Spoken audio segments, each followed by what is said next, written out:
I'm John. I'm That's super Joe. producer Joe. Yep. Oh, okay. Now you don't want You me to said do it.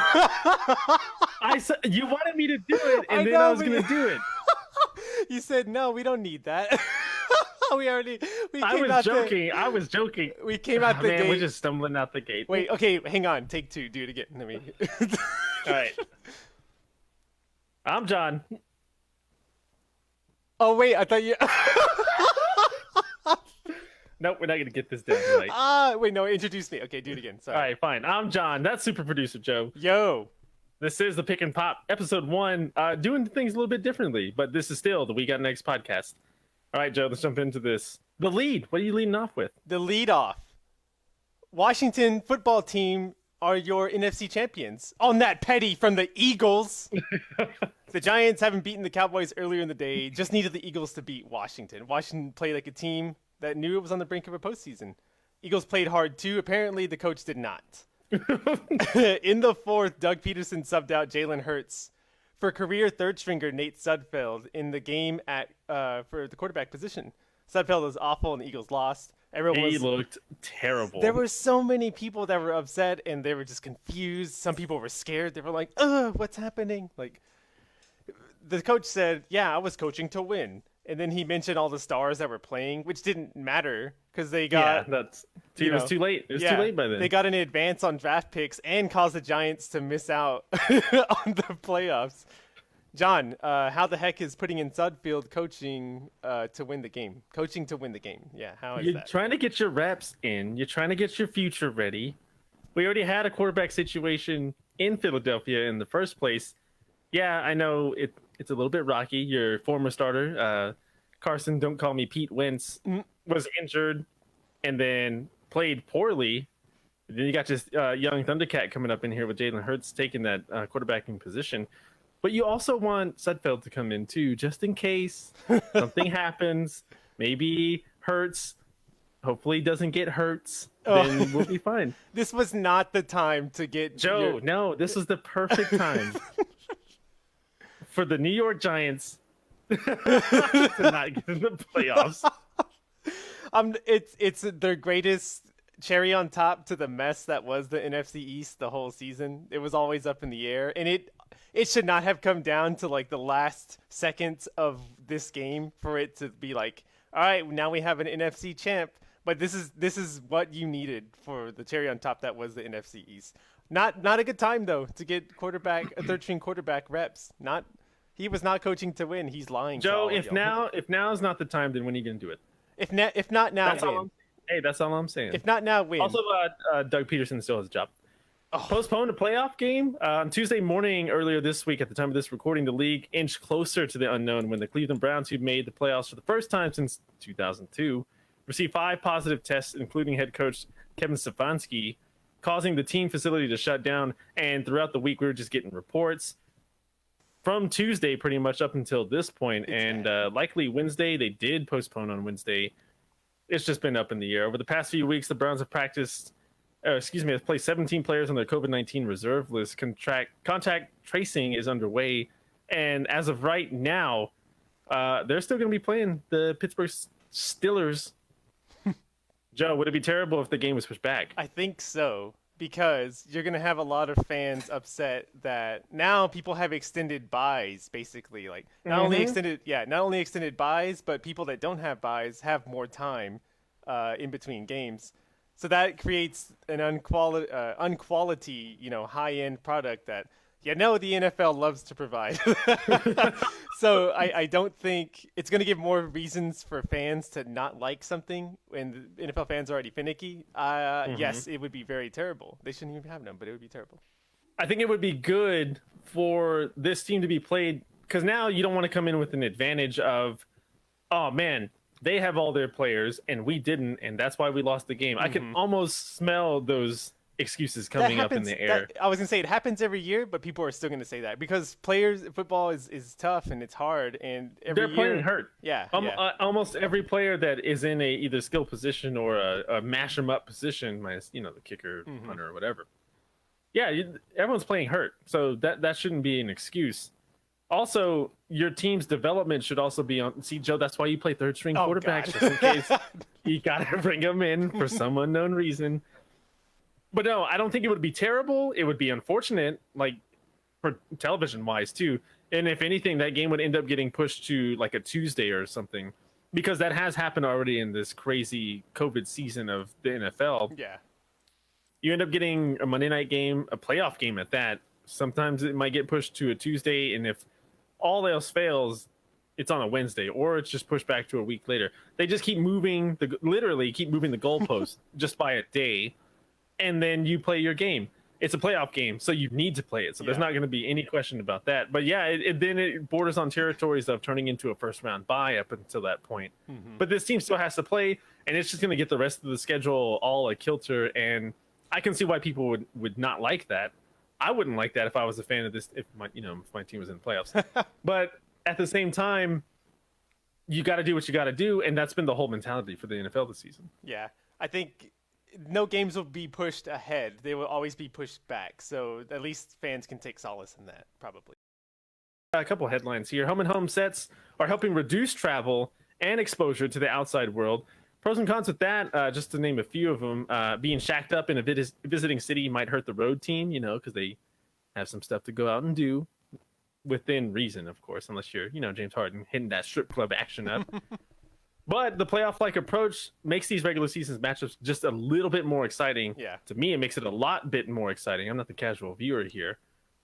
Sean Grand, radio play-by-play man for Boston Celtics, as of week 2 this week of the NBA, 8 teams that have played into September in the Orlando bubble restart, who began the season with a .678 win percentage, has dipped to .511.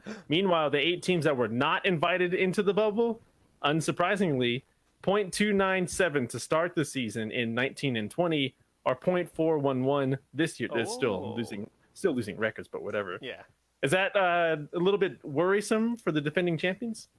I would believe so. Even with their team being retooled, you got LeBron, your star player, kind of an old man at this point. Like you can't deny that. As good as he is, you can't deny also as good as he is.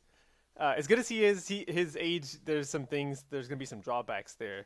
So yeah, This is when you get your reps in from your younger players. You get your reps in from your younger players, and then you kind of develop from there. We've seen that from the Spurs. They've been on a pretty good little more wins. More wins and losses this week for sure. So I think you're going to be able to develop your players quicker, which is good, but it diminishes your chances of a repeat for sure. My thing with this is it's minimizing travel. And it's already getting people kind of used to a playoff mindset. Even if you have those teams that don't actually go to that level or that deep into their season, I think that's kind of cool.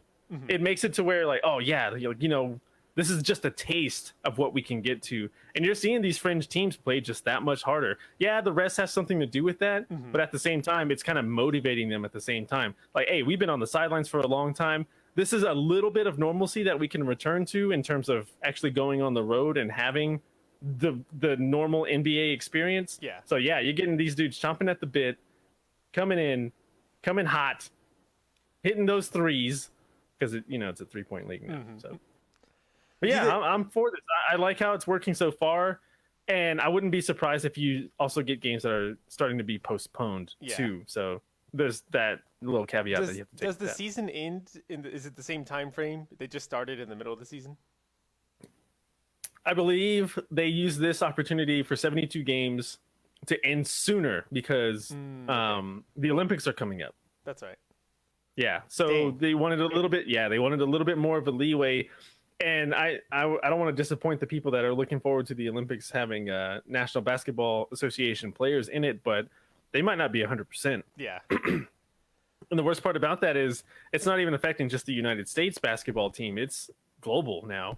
Oh yeah. Because what's the percentage? Like 26% of the players in the league now are foreign-born players. Something like that. That's crazy. Yeah, that's crazy. But the whole thing to sum this up, give me some more of this action.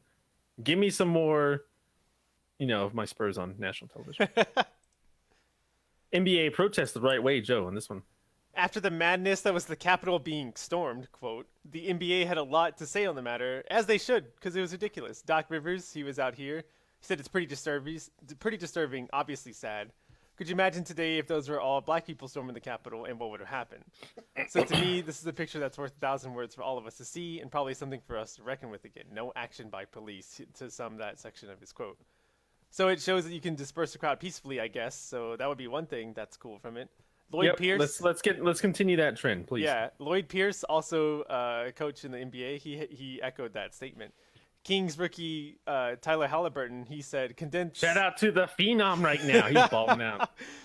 Sorry. He said, condense the immense privilege on display by calling it as American as it gets. He summed it up very concisely. Draymond Green had a bunch of words to say, and to pull some of that, he said, ironically, news coming out is the same 24-hour span. You had some things happening in the other cities, and then this happens.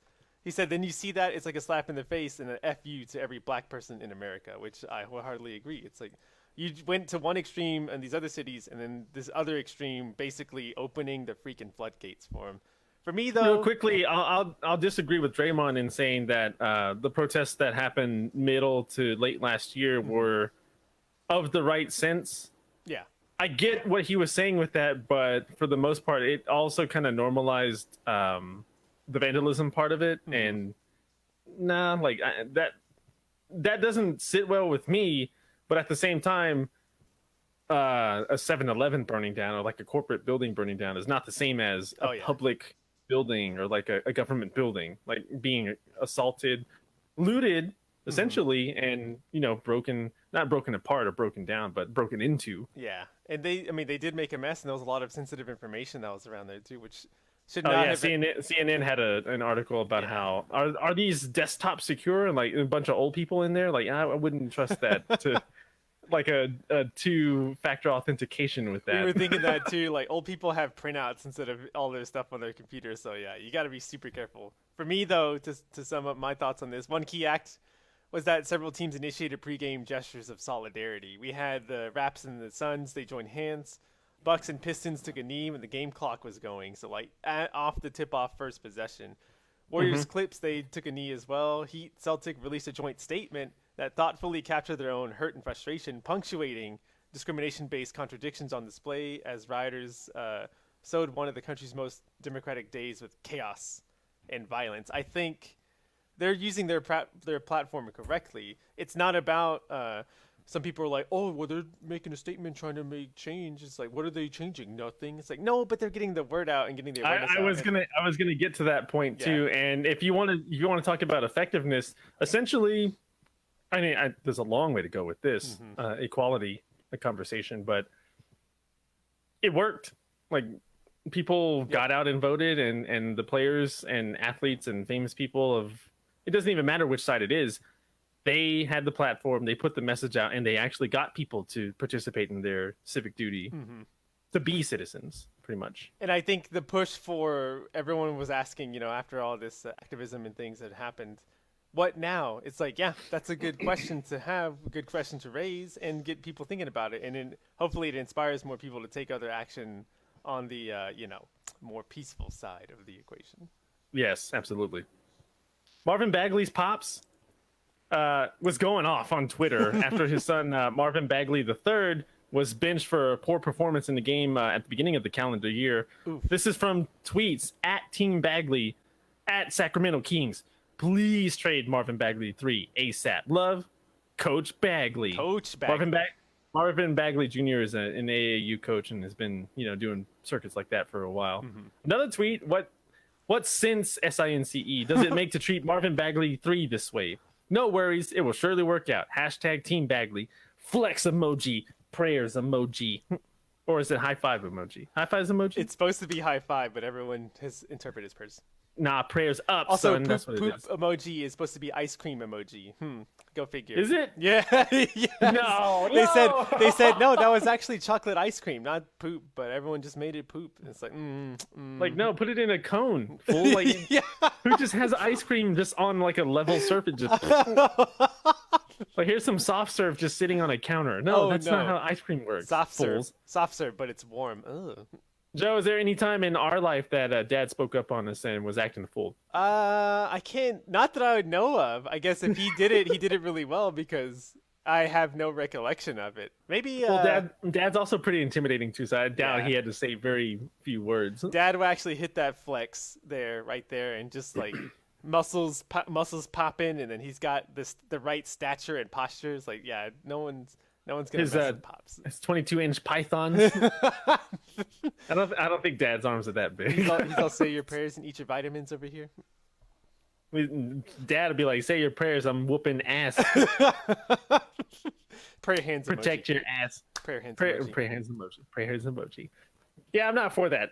Marvin Bagley hasn't really impressed since he left college, and I hope it turns around for him. But yeah, your dad out here speaking for you is a bad look. Speaking of dad, oh, go ahead. I was just gonna say I don't know who this dude is. Probably because he plays for the Kings. Ooh, that's rude. You know who Tyler Halliburton is? Oh wait, sorry, he plays for Golden State. My fault. Oh. Whoops. Wrong West Coast team. Speaking of dads who like to speak for their sons, LaMelo and Lonzo are playing each other right now at the time of this recording. I love a good. Who you got? Hornets or who does Lonzo play for? Oh wait, he plays for New Orleans. Yeah. Give me New Orleans. They have a better team. Yeah, also Zion. Let's not forget that. Yes. Guns update: TTU baseball preseason rank number 3 by Perfect Game Collegiate Baseball newspaper. Shout out to that team, already doing good things, and season hasn't even started yet. Speaking of 3 preseason All-Americans, Micah Dallas, right-hand pitcher, Dylan Neuse, outfielder, and Cal Conley, infielder. Shout out to them. Tech basketball too on a roll. Beat Kansas State 82-71. Their shooting percentage was way better after losing to Oklahoma State 82-77. Tech also beat Incarnate Ward a little bit before that. Lost a close game, or won a close game, to Oklahoma 69-67. Tech's on the road Saturday, January 6th. January 8th. January 9th. I don't know the date. They're playing this Saturday, number 18 ranked Texas Tech men's basketball at Iowa State. Also, shout out to the Lady Raiders too. They're stringing some wins together too. It's very good to see that program on the up and up since hiring a new basketball coach at the beginning of the season. Joe, at the buzzer. At the buzzer. Sorry, you caught me scratching my eye. First one, we got one shout out, Katie Couric. She's taking over for the new recordings, interim recordings of Jeopardy in lieu of Alex Trebek being gone. Rest in peace, Alex Trebek. Shout out to their last episode of Jeopardy was today. Yep, he had implored all of us to be kind to each other and to do what's right with the COVID vaccine. Mm-hmm. Sean Payton is a mad genius? Question mark. To help boost the performance and vibes in the Superdome. Vibes. Saints coach Sean Payton wanted to quarantine 50,000 people for the wild card match against the Bears this coming Sunday. He says, I brought up the idea of testing 50,000 people and quarantining them in a hotel, having the most safest Superdome known to man, scientifically. He said, bust them in, they would be tested every day, COVID-free facility. I think it's possible. I don't know if it's taken off or not. Probably not. He's shown more interest in stopping the spread of the virus than the federal government. Ooh, but an operation on this scale could only be pulled off by a government entity. See Hong Kong for inbound travelers. They do that. They quarantine them. So, John, is his heart in the right place, or is his spooky empty stadiums getting to him?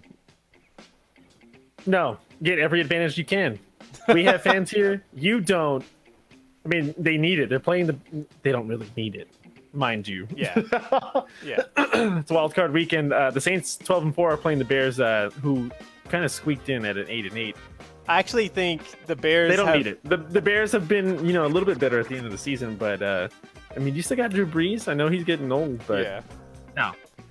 Mad genius? Yes. Will it work? Yes. Can they make that happen? No. Probably not. Probably not. They're asking a lot of the fans to spend all that time and money into that. I also think the Bears have an advantage. They don't have to play at Soldier Field. They're going to be inside. They've kind of, like you said, they got on a little hot streak there towards the end of the season. I think without the noise that the Superdome provides, they might be on their heels a bit on this game. And then watch them score like 3 touchdowns at the beginning. Oh, John, new wrestling move. You need to update this in your catalog whenever we wrestle on the trampoline like we did when we were kids.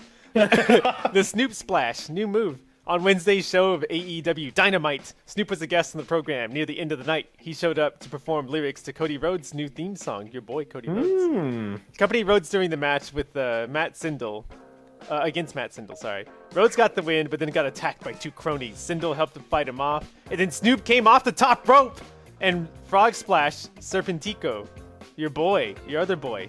It was kind of weird. It was wonky. His form was weird. He's also Snoop's an old man. Snoop was a little booty up on the splash, and then he pinned Serpentico for the win to Chris Jericho's chagrin. John, has Snoop transcended pop culture?